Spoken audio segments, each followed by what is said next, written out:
Dan ketahuilah bahwa hartamu dan anak-anakmu itu hanyalah sebagai cobaan, dan sesungguhnya di sisi Allah lah pahala yang besar.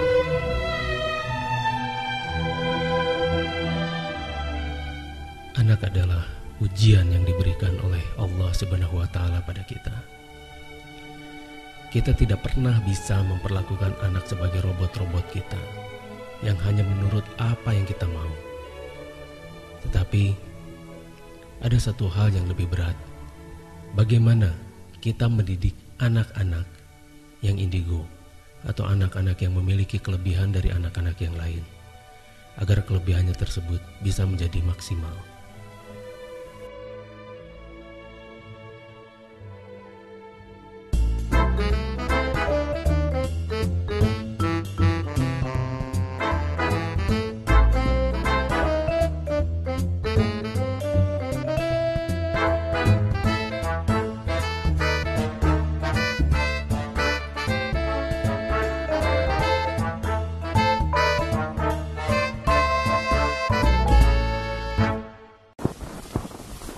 Bab, Bulan, si Gana gunung-gunung bakabar itu dak. oh gitu? Mohon. Nah, tiasa gitu. Soalnya ada pemainan non liar wae. Oh gitunya. Mohon. Hmm.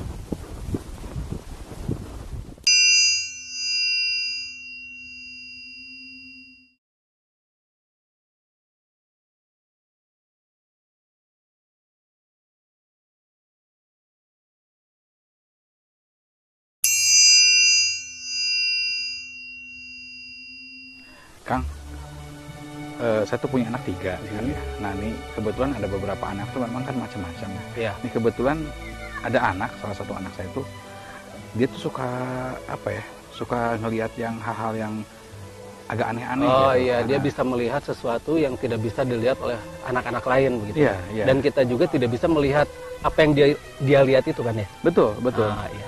Betul. Jadi kadang-kadang dia tuh suka pas kalau lagi jalan atau Mhm. lagi apa, kalau lagi di rumah atau apa. Mhm. Ya kok kayaknya tuh ada apa gitu, ada yang misalnya tuh kayak semacam ada yang liatin atau ada yang merhatiin. Kadang-kadang suka ngelihat sekelebat putih bayangan atau apa gitu. Iya. Nah begini, kalau anak-anak seperti itu anak yang pituitarinya itu aktif. Jadi di sini ada kelenjar pituitari. Nah jadi kalau misal pituitarinya itu aktif, si anak jadi bisa terhubung. Itu namanya anak indigo, indigo intradimensional. Indigo intradimensional. Jadi ketika anak-anak itu memiliki kemampuan seperti itu, biasanya orang tua ya Khawatir, khawatir, khawatir, terus takut. pertama jadi bingung kan. Betul, Mesti digimanain ini betul, anak? betul, betul. Mesti harus dibagaimanakan, mesti apakah kita harus perlakukan istimewa ataukah kita tutup kemampuannya dan sebagainya dan sebagainya dan sebagainya. Padahal anak-anak semacam begini itu anak-anak indigo, dia punya anugerah. Dia punya kemampuan yang di atas rata-rata. Dan biasanya kemampuan-kemampuan anak-anak yang semacam begini, dia bisa melebihi dari anak-anaknya, anak-anak yang normal. Contohnya begini. Dia memang mungkin ya, dia nilainya jelek-jelek. Di sekolah dia nilainya nggak bagus lah. Iya. Nilainya tidak bagus, tidak sesuai apa yang kita harapkan. Tetapi di satu hal, dia punya kemampuan yang luar biasa. Contohnya, misalnya dia di menyanyi. Menyanyi dia punya kemampuan yang jauh lebih bagus daripada anak-anak yang lain. Yang biasa. Terus kemudian di pandangan, di wawasan. Dia punya kemampuan yang jauh mungkin dari kita orang tuanya. Ya contohnya si anak bisa memprediksi. Tiba-tiba, "Pak, jangan pulang dong. Maksudnya jangan berangkat dong. Gak enak nih." Tapi kita tetap berangkat karena kita harus kerja. Tiba-tiba terjadi kecelakaan. Nah ini salah satu kemampuan dari anak-anak indigo yang interdimensional itu. Atau dia punya indigo clairvoyance. Kalau tadi contoh anak yang tadi, Clairvoyant, ya. Kalau untuk anak yang tadi contohnya, dia itu punya kemampuan indigo clairvoyance. Jadi dia bisa rampung penglihatan. Dia punya penglihatan jauh ke depan daripada kita. Ya contohnya kita sajalah orang-orang normal. Sering kita merasa pernah satu kejadian, ini pernah kejadian loh. Deja vu ya apa? Deja vu. Oh, iya, Deja iya, vu. iya. Nah itu tuh salah satu fungsi pituitari kita yang sedang on. Nah ketika on itu, si pituitari akan menangkap sinyal-sinyal yang sekiranya sinyal tersebut akan muncul di suatu waktu. Biasanya muncul di mimpi. Makanya kenapa Nabi Yusuf bisa mentakwilkan mimpi, dan memang mimpi itu bisa ditakwilkan asal mimpi yang benar-benar berasal dari kelenjar pituitari itu. Nah, terus ada lagi anak yang indigo clairvoyant seperti tadi, dia bisa merasakan sesuatu yang belum terjadi. Contohnya, kenapa perasaan saya tidak enak, tapi saya melihat ada sesuatu yang akan terjadi seperti gunung-gunung akan meletus dan sebagainya. Nah, ini satu contoh anak yang punya kemampuan indigo clairvoyance. Indigo yang dia bisa melihat rampung penglihatan, dan mungkin kita tidak pernah duga sebelumnya. Bahkan mungkin anak kita, ini mah kesurupan nih. Betul, gitu kan. jin ya. Dibantu jin dan sebagainya. Padahal bukan. Anak-anak semacam begini itu dia tidak ada hubungannya dengan makhluk-makhluk semacam begitu. Anak-anak begini, pituitarinya itu yang aktif. Jadi anak-anak yang semacam begini harus kita bina secara betul-betul ekstra. Terutama untuk mengasah kemampuannya agar bisa terkendali dengan baik dan benar. Nah ini. Nah, terus ada lagi anak-anak indigo yang dia intradimensional seperti tadi. Melihat sesuatu yang tidak bisa kita lihat tapi di dimensi yang lain. Tapi kan kalau dilihat dari umum masyarakat kan jadi aneh kan anaknya memang. Jadi Karena aneh, tidak jadi kayak orang gila atau apa kesurupan mungkin. Nah, anak-anak itu tidak kesurupan.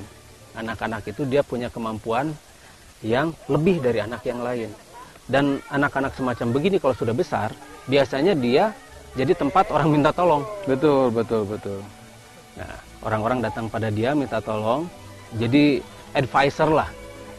Jadi ini apa? Jadi orang akan datang pada dia untuk meminta advice, meminta nasihat. Bagaimana ini dan sebagainya. Nah, pernah di TV juga kan ada yang anak yang tiba-tiba dia bisa pintar bahasa Inggris, pintar bahasa apa. Nah, itu kayak gimana tuh itu? Anak yang punya photographic memory, dia mungkin satu kali baca langsung ingat. Jadi bisa dikatakan kalau misalnya kita mau menggolongkan anak-anak ini menjadi indigo bisa saja gitu ya. Betul. Jadi indigo photographic memory. Kalau misalnya kita mau mengklasifikasikan anak seperti itu bisa saja. Tapi biasanya anak-anak yang punya photographic memory semacam begini, dia punya keterbatasan di yang lain. Jadi dia fokus ke fotografik, tapi dia punya keterbatasan misalnya di kemampuan problem solvingnya. Karena kemampuan otaknya merekam, bukan mengatasi masalah. Betul. Tapi kalau untuk anak-anak yang lain yang punya kemampuan-kemampuan yang lebih seperti intradimensional, atau misalnya dia punya kemampuan yang tembus ke masa depan, clairvoyant semacam begitu, dia bisa menyelesaikan masalah dengan baik. Berarti setiap anak ada punya kemampuan, otaknya itu bisa melakukan seperti itu. Sebetulnya begitu, hanya kita mengembangkannya ini. Dan banyak anak yang biasa juga. Oh gitu. Banyak juga yang Tapi biasa. kira-kira kalau misalnya anak yang normal atau seperti apa, ada nggak semacam pelatihan atau seperti apa supaya bisa ke arah ke sana? Bisa, itu bisa dilatih. Bisa dilatih ke arah sana, atau kita bisa dilatih atau melatih anak yang memang sudah punya kemampuan itu. Nah, ini akan kita bedakan. Kita mau melatih atau dilatih. Tinggal nanti kita lihat potensi anaknya bagaimana. Seperti mereka. Mereka ini ada yang memang biasa saja. Betul. Ada yang punya masalah. Ya contohnya ada yang misalnya Down syndrome, atau misalnya ada yang punya gangguan di syaraf. Contohnya dia suka step. Ada juga yang autisme. Ada juga yang ini CP, cerebral palsy dan sebagainya.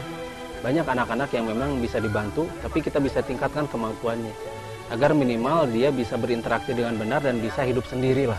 Betul. Tanpa kita terus bantu sampai biar mandiri lah gitu kan ya. Belajar hidup mandiri. Ya.